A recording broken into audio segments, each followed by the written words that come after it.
নমস্কার বন্ধুরা, চলে এলাম আর একটা নতুন রেসিপি নিয়ে।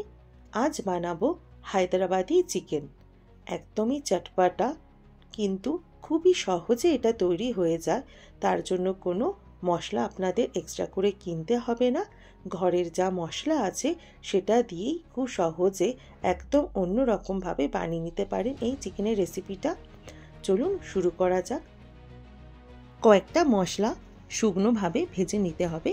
তার মধ্যে নিয়ে নিয়েছি দেখুন বড় এলাচ, যেটাকে এরকমভাবে খোলা থেকে বের করে শুধু ভেতরে দানাগুলো দিয়ে দিলাম, দুটো দিয়েছি।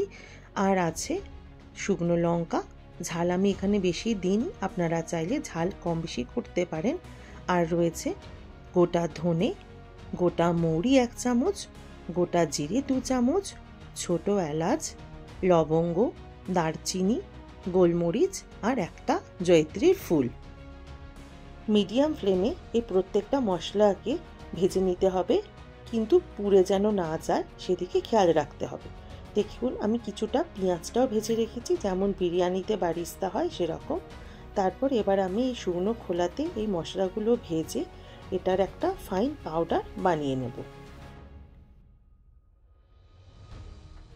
এবার চিকেনটা ম্যারিনেট করব। আজকে আমার টাইম কম ছিল, তাই 2 ঘন্টা ম্যারিনেট করেছিলাম।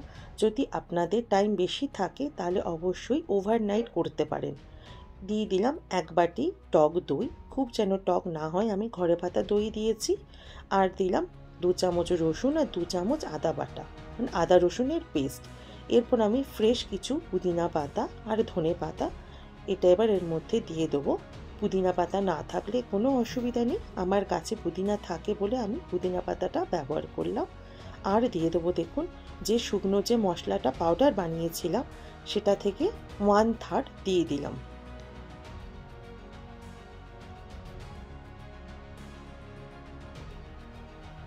এবার দেব 2 চামচ কাশ্মীরি পাউডার, 2 চামচ হলুদ আর 2 চামচ ধনে গুঁড়ো।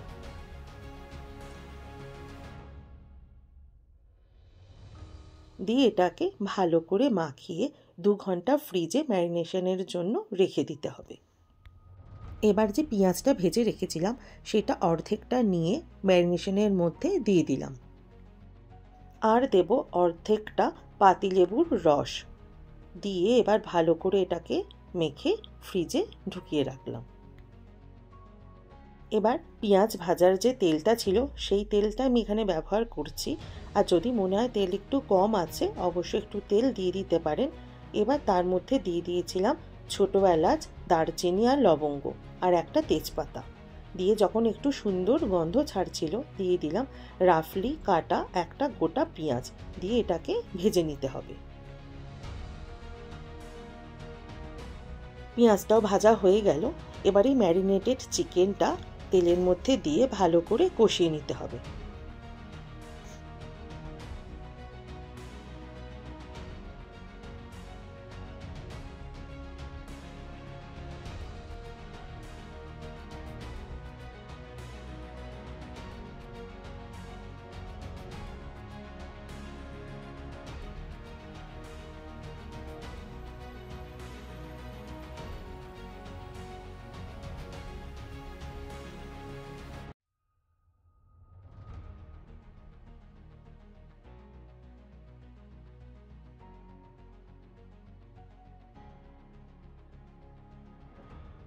আমি এখানে কোনো জলের ব্যবহার করিনি। দেখুন যেহেতু দই দেওয়া ছিল একদম অনেকটা পরিমাণ কিন্তু জল ছেড়ে দিয়েছে। এই জলেতেই চিকেনটা খুব সুন্দর কুক হয়ে যাবে। এবার যখন চিকেনটা কিছুটা বেশ সেদ্ধ হয়ে গেছে মনে হবে, তখন যে ভাজা গুঁড়ো মশলাটা ছিল সেটা মিশিয়ে দিলাম। দিয়ে দিলাম আন্দাজ মতো নুন। এবার গ্যাসের ফ্লেম হাই করে ভালো করে কষাতে হবে। দেখবেন সাইড থেকে এবার তেল উইজ আউট হয়ে গেছে। এই সময় আমি দিয়ে দিলাম গরম জল 1/2 কাপ মতো, কারণ নাহলে একটু শুকনো শুকনো হয়ে যাচ্ছিল। একটু তো গ্রেভি অবশ্যই লাগে আমাদের, তাই জল দিয়ে আবার চাপা দিয়ে কিছুক্ষণ জন্য ফোটাতে দেবো, মানে যতক্ষণ না এটা 100% কুক হয়ে যাচ্ছে। আর কমেন্টে আপনারা অবশ্যই লিখবেন কোথা থেকে বসে আপনারা এই ভিডিওটা দেখছেন। আমি যেমন নৈনিতাল থেকে আজ এই ভিডিওটা বানাচ্ছি, আপনারাও এরকম অবশ্যই আমাকে লিখে কমেন্টে জানাবেন। ব্যাস 100% সেদ্ধ হয়ে গেছে। এবার আমি ওপর থেকে দিয়ে দিলাম ফ্রেশ ধনে পাতা, দিয়ে নাড়াচাড়া করে দেবো।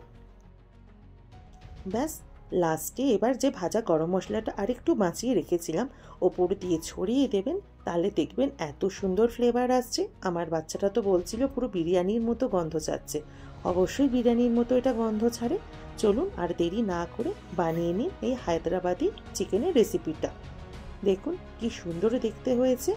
রুটি, পরোটা, ফ্রাইড রাইস সবার সাথে আপনারা এটা খেতে পারেন। এবার ওপর দিয়ে আমি যে ভাজা পেঁয়াজটা কিছুটা রেখে দিয়েছিলাম গার্নিশ করে দেবো। তাহলে আর দেরি না করে যখনই চিকেন পাবেন একবার এই নতুন ধরনের চিকেন রেসিপিটা অবশ্যই বানাবেন। কেমন হয়েছে অবশ্যই কমেন্টে জানাবেন। দেখা হবে আর একটা নতুন রেসিপি নিয়ে। ভালো থাকবেন। ধন্যবাদ।